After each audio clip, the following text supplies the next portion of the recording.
अस्सलाम वालेकुम, मैं समी इब्राहिम और आप देख रहे हैं हमारा यूट्यूब चैनल। आज है 15 जुलाई जुमेरात सन 2021। बड़ी गर्मा गर्म खबरें आपके लिए, ताज़ा तरीन है आज। हुकूमत ने बड़ा आज प्रचार किया है जनाब के जो इंक्वायरी कमेटी है उसने जो रिंग रोड है उसमें हुकूमती वज़रा को बिल्कुल क्लियर करार दे दिया है। उस्मान बुज़दार साहब का कोई कसूर नहीं है, उसमें गुलाम सरवर ख़ान बेगुनाह है और जुल्फ़ी बुखारी तो बिल्कुल पवित्र हैं। ये उन्होंने जनाब आज सारे दिन से ये चल रहा है, लेकिन मैं आपको ख़बर दे रहा हूँ नैब इसको मानने से इनकारी है।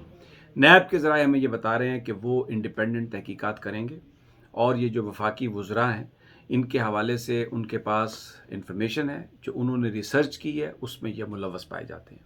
और एक बड़े अहम वफाकी वज़ीर, बहुत अहम वफाकी वज़ीर, वज़ीर आज़म के बाद सबसे ज़्यादा इम्पोर्टेंट जिनका ओहदा है, उन्होंने भी उनकी कोई तकरीबन 2-4 मरले ज़मीन जो थी वो आ रही थी इसमें, उन्होंने बेनामी ज़मीन डलवाई है, उसमें तकरीबन 1300 कनाल, करोड़ों रुपए का चूना लगाया उन्होंने भी। और नैब के पास इसकी तमाम तफसीलात हैं। इंडिपेंडेंट इंक्वायरी होगी और नैब उस हवाले से बिल्कुल भी कोई रियायत देने के लिए तैयार नहीं है। अब थोड़ा सा आपको मैं ये जो कंट्रोवर्सी हुई शौकत तरीन साहब के बयान से, मैं आपको उसकी भी तफसील दे देता हूँ कि नैब और वफाकी वज़ीर ख़जाना और हुकूमत ये बिल्कुल आमने सामने हैं इस वक्त। और नैब को बिल्कुल उसके पर काटने की कोशिश की जा रही है, उसका तशख़्ख़ुस बर्बाद करने की कोशिश की जा रही है। इसमें सारी ब्यूरोक्रेसी और ख़ास तौर पर वो ब्यूरोक्रेसी जो नवाज़ शरीफ के ज़माने में जो बरसरकदार ग्रुप था वो किसी न किसी तरह से अब दोबारा बरसरकदार आ गया। मैं आपको मिसाल देता हूँ। अभी फाइनेंस में एडिशनल सेक्रेटरी फाइनेंस कौन है? इमदाद बोसाल। ये कौन थे? ये शहबाज शरीफ साहब के प्रिंसिपल सेक्रेटरी थे। फिर फवाद हसन फवाद, आहा चीमा, ये वो सारे लोग जो नैबज़दा ये इन्हीं के बैच में थे। अभी जो अफजल लतीफ़ साहब हैं ये सेक्रेटरी एस्टेब्लिशमेंट हैं, ये भी नैबज़दा हैं क्योंकि जब ये CDA के चेयरमैन थे तो इन्होंने कुछ घरों की अलॉटमेंट की थी जो खिलाफ कानून थी और नैब उनको देख रहा है। अच्छा, फिर शौकत तरीन साहब, ये तो बहुत ही ज़्यादा नैब के मामले में ये रहे और जब इन्होंने वफाकी वज़ीर बनना था तो तब भी इन्होंने कहा वज़ीर आज़म से कि मैं जब तक नैब से क्लियर नहीं होऊंगा तो मैं वहाँ से नहीं हटूंगा, यानी नहीं आऊँगा वफाकी काबीना में। ये खुद जो है इनके ऊपर IPPs और सिल्क बैंक उसके जो रेफरेंस हैं उसमें ये बिल्कुल क्लियर नहीं है। नैब वाले कहते हैं कोई इनके पास क्लियरेंस सर्टिफिकेट नहीं है। अच्छा, फिर एक इंटरेस्टिंग चीज़ मैं आपको बताऊँ, मुबैना तौर पर रिपोर्टेडली इनकी जो साहबजादी है शौकत तरीन साहब की, वो ओमनी ग्रुप में काम करती हैं, सिल्क बैंक से वहाँ पे शिफ्ट हुई हैं। अब ओमनी ग्रुप कौन है?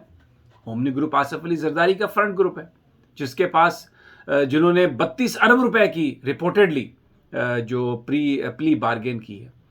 तो ये सारे जो अफसरान हैं इन्होंने मिल के शौकत तरीन के भी कान भरे और कहा कि जनाब आप भी हमारे तरह ही हैं और ये नैब हमें काम करने नहीं दे रही। अब मैं आपको एक बड़ी जो इंपॉर्टेंट बात जो है ना मैं आपको बताने जा रहा हूँ। कल एक सेक्रेटरीज कमेटी उसकी मीटिंग हो रही है कल, और अफजल लतीफ़ जो सेक्रेटरी एस्टेब्लिशमेंट है रिपोर्टेडली वो उसको चेयर करेंगे और उसका सिर्फ 1 पॉइंट एजेंडा है। वो क्या है? नैब एंड ब्यूरोक्रेसी। अब असल झगड़ा कहां पे शुरू हुआ ये भी मैं आपको बता देता हूं। नैब के जो प्रोसिक्यूटर्स हैं जो भर्ती किए गए नवाज शरीफ साहब के ज़माने में और दूसरे माजी में, उनकी जो तनख्वाहें हैं वो हैं 75,000 रुपीज़। अब आप मुझे बताएं, महीने में अगर 75,000 रुपये पे अगर आपने को वकील रखना हो तो वो वही वकील होगा जो बस कोई छोटी मोटी दरखास्तें लिख सके। वो कोई ऐसा वकील नहीं होगा जो सही तरीके से केसेस को प्रोसिक्यूट कर सके, जो जिन्होंने वाइट कॉलर क्राइम किए हैं, जिन्होंने इस मुल्क की ख़जाने को लूटा है, उनको सही अंदाज में उनकी प्रोसिक्यूशन कर सके। तो इन्होंने, नैब ने ये समरी भेजी वजारत ख़जाना को कि हम इन प्रोसिक्यूटर्स की जगह नए प्रोसिक्यूटर रख रहे हैं और उनकी तनख्वाह होगी 1.5 लाख रुपए। अब 1.5 लाख रुपए भी कोई बहुत बड़ी अमाउंट नहीं है, लेकिन जो 75,000 रुपये महीने वाला वकील है वो तो उससे तो वो जो वकील होगा वो बेहतर होगा। ये इसकी बुनियादी वजह ये थी कि मैं और आप अक्सर हम जजेस के रिमार्क्स भी सुनते हैं, अखबारात में ख़बरें पढ़ते हैं जिसमें ये आता है कि नैब जो है, बंदा जो है ना उसको पकड़ा, नैब केस लेके गई और बंदा अदालत ने छोड़ दिया, क्योंकि जो प्रोसिक्यूशन है वो उस अंदाज में नहीं हो रही थी, क्वालिटी प्रोसिक्यूशन नहीं थी कि जिसमें उन लोगों को पकड़ा जा सके और फिर अदालतें मजबूर हो जाती थी उनको रिहा करने के लिए। अब उस चीज़ को ओवरकम करने के लिए वज़ीर ख़ज़ाना को, वज़ारत ख़ज़ाना को रिपोर्टेडली, ये जो मैं सारी बातें आपको कर रहा हूँ, रिपोर्टेडली ये उन्होंने समरी भेजी कि 1.5 लाख रुपए वाले वकील की मंजूरी दे दें। वज़ारत ख़ज़ाना ने उसको रोक लिया, उसको दबा लिया, जिसकी वजह से क्या हुआ कि बहुत सारे जो प्रोसिक्यूटर्स हैं वो वैसे ही जॉब छोड़ के जा रहे हैं, पैसे वैसे ही नहीं है उनके पास।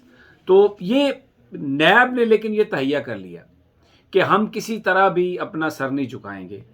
कोशिश ये है ब्यूरोक्रेसी की कि क्योंकि जो मौजूदा चेयरमैन है जावेद इकबाल, ये अक्टूबर में रिटायर हो रहे हैं, कि उस वक्त तक नैब के हवाले से इतनी मड स्लिंगिंग की जाए, इतना उसके खिलाफ प्रोपेगेंडा किया जाए, उसको इतना बदनाम किया जाए, उसको इतना बुरा भला कहा जाए कि बतौर इदारा नैब अपना तशख़्ख़ुस, अपनी अहमियत और अपनी सैंक्टिटी और जो उसकी पाक दामनी है या जो उसकी शोहरत है वो बिल्कुल दागदार हो जाए, वो ख़त्म हो जाए।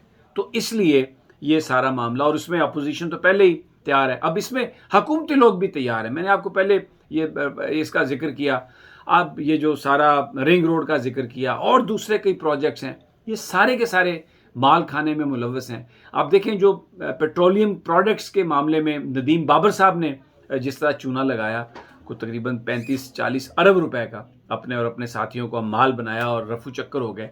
नैब उनको पकड़ना चाहता है, लेकिन ये अपोजिशन नहीं चाहते। आज जो पब्लिक अकाउंट्स कमेटी की मीटिंग थी, उसमें जिस वक्त ये हुआ कि ये जो कुछ पैराग्राफ्स थे, कुछ ऑडिट के कुछ मामलात थे कि इनको FIA और नैब को भेजा जाए, तो ख्वाजा आसिफ ने खड़े होकर ये कहा, तकरीर करते हुए, जो खुद नैब ज़दा हैं, उन्होंने कहा कि ये हम सियासतदान खुद अपना गला काट के इन इदारों के पास भेज रहे हैं। क्यों, हमें क्या ज़रूरत है कि हम ये FIA को और नैब को भेजें?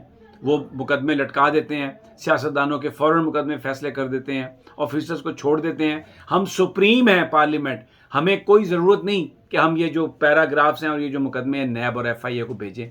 आप यकीन करें, सारे के सारे MNA जिनका ताल्लुक PTI से था, जिनका ताल्लुक पीपल्स पार्टी से था, जिनका ताल्लुक नून लीग से था, वो सारे के सारे इस पर मुत्तफिक हो गए और उन्होंने कहा कि जनाब बिल्कुल ये जो पैराग्राफ्स हैं जिन पर एतराज़ है, जो पेमेंट्स हुई हैं, जिनकी इन्वेस्टिगेशन की ज़रूरत है, ना वो नैब को भेजने चाहिए, ना वो FIA को भेजना चाहिए, और हम खुद फैसला करेंगे। तो जनाब ये इस वक्त स्टेट ऑफ अफेयर्स है, ये इस वक्त सूरत हाल है कि नैब के ख़िलाफ़ ये सब लोग इकट्ठे हो गए हैं और इस मामले को नैब को बिल्कुल बदनाम करना चाहते हैं और ये नहीं चाहते कि अकाउंटेबिलिटी कोई यहाँ पर चल सके। इजाज़त दीजिए, अगली वीडियो में इंशाल्लाह जल्द आपसे मुलाकात होगी। अल्लाह ने के बाद।